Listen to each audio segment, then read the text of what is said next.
años juveniles, Andrés Caleca fue miembro de la Juventud del Movimiento Electoral del Pueblo, ¿no? Sí. ¿Esa fue tu primera militancia política o tú habías sido La única. La única que La tuviste. única militancia política, la única militancia sí. hasta... No fui a DECO porque cuando estaba muy chamo. yo estaba muy chamo, cuando yo me incorporé a la política, que sería a los 14 años. En esa época empezábamos en la política en los liceos, ¿no? Eso lamentablemente acabó, pero en Venezuela el ejercicio de la democracia se aprendía desde el primer año de bachillerato. Por cierto que hoy estuvimos, chicos, en el bautizo del libro de Américo Martín, un libro maravilloso, o sea, de su biografía, ¿no? de sus memorias, ¿no? El tercer tomo de las memorias. Sí, vale, y entonces, bueno, presentado por Elías Pino y por Alonso Moleiro. Interesante porque toda una narración de la historia política, ¿no? Pero fíjate lo que dice aquí Aníbal Gómez, ¿no? La antipolítica está gobernando, por eso la solución no es política. Es un punto de vista. Pero tú estás preconizando la solución política, que es la negociación, en parte una solución política. Parte de la solución política sería una negociación, ¿no? Es que la política es la solución que la humanidad le consiguió a la guerra, ¿no?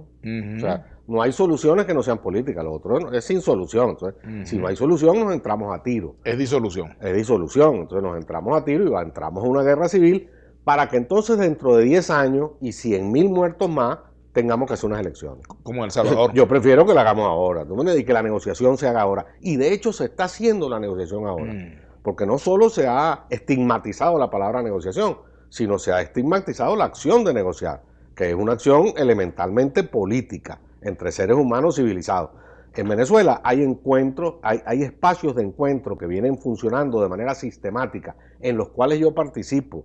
No estoy contando un chisme, yo soy un testigo, donde participan de manera sistemática representantes del gobierno, representantes de la oposición, de distintos partidos, y donde se discuten ideas para un posible proceso de negociación. Se discute todo con una gran amplitud y se van encontrando puntos de acuerdo. Es increíble cuando tú empiezas a despejar los intereses de cada parte, cómo empiezas a encontrar que hay intereses muy comunes. Ahora, esos factores que participan en esa negociación por parte de la oposición no son los mismos que participaron en las conversaciones de Oslo, por ejemplo. Bueno, en Oslo acuérdate que fue una delegación sui generis integrada por el segundo vicepresidente de la Asamblea y dos personajes que no están identificados con partidos políticos en particular, que son Gerardo Blay y el señor Martínez Motola, pero que tengo entendido que fueron enviados por el señor Guaidó y además con el respaldo de los partidos.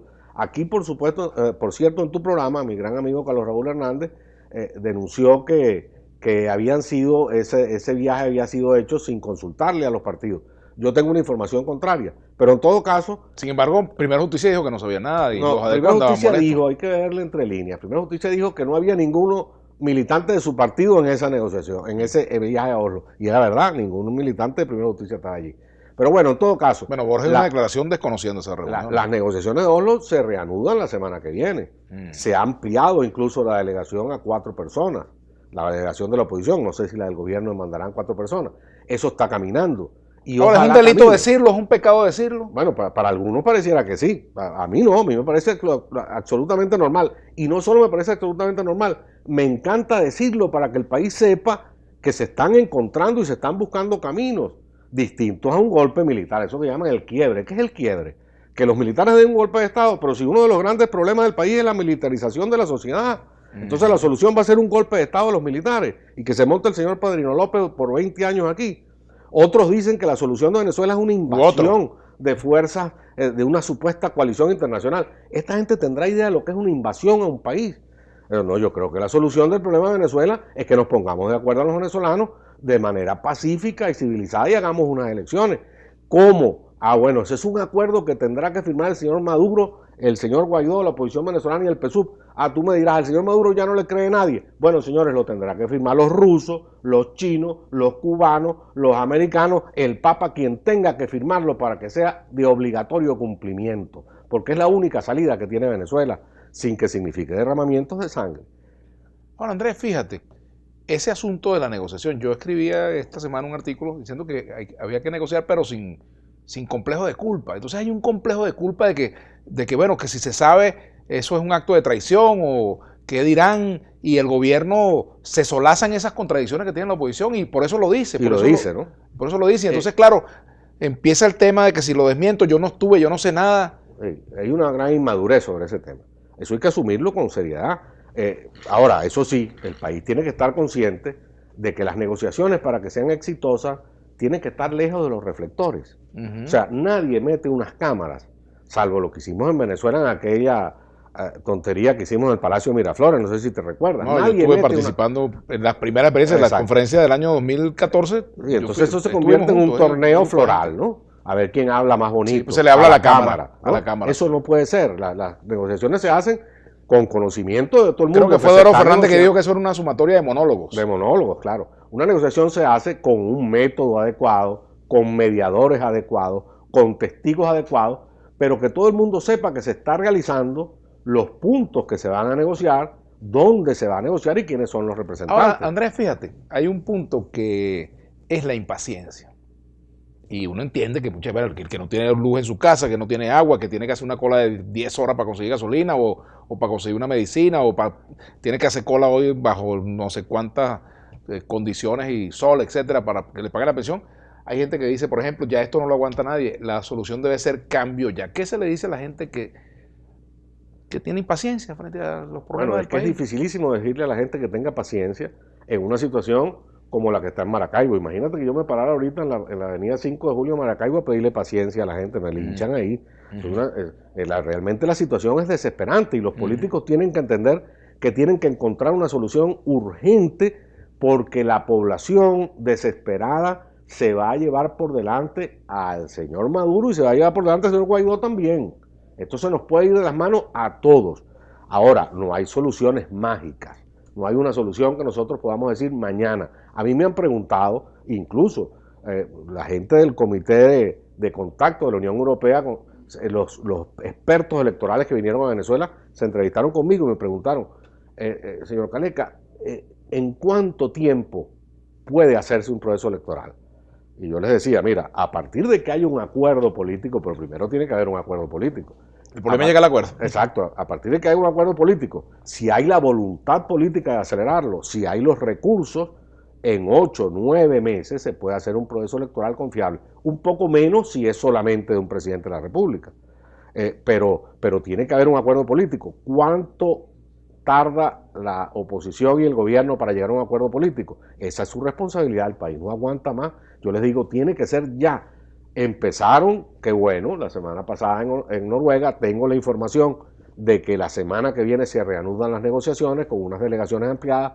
Nosotros, a partir de diversos espacios de encuentro, estamos aportando todas las ideas necesarias para llegar a acuerdos y mira, hay que hacer todo lo posible y lo antes posible.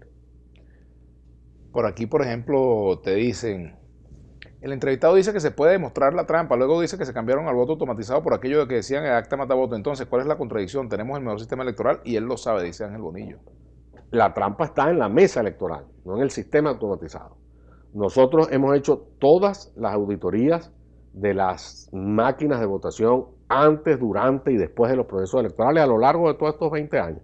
Igual se ha hecho las auditorías de la transmisión de los datos. Por ejemplo, si tú fueses decisor en la oposición, Andrés, ya esto es un criterio de tipo político, no técnico.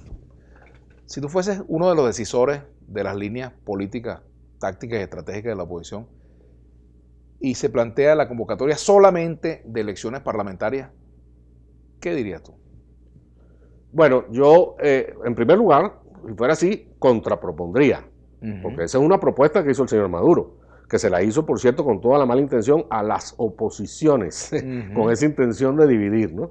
Yo le respondería, no, vamos a unas elecciones presidenciales, porque el problema de este país no es la Asamblea Nacional, el problema de este país son las elecciones desconocidas del 20 de mayo, las elecciones del presidente de la República, y que gran parte del país las considera nulas, y que considera que el ejercicio de la presidencia está siendo ejercido ilegalmente. No solo gran parte del país, sino gran parte de la comunidad internacional, y eso nos ha conducido a sanciones, a problemas jurídicos en todas partes del mundo. Los activos de la nación están en peligro, no podemos comprar alimentos. Es decir, se ha entrampado el país por la marramucia que significaron las elecciones del 20 de mayo. Bueno, resolvamos esa. Pero bueno, esa es una negociación. Ahora, si esa negociación no fuese otra que solamente unas elecciones de la Asamblea Nacional, yo le pediría al señor Maduro, bueno, vamos a medirnos en la Asamblea Nacional. Ahora, si usted pierde, renuncie, señor, renuncie. Si el país ratifica lo que ocurrió en el 2015, que más de las 2/3 partes de la Asamblea Nacional es de la oposición,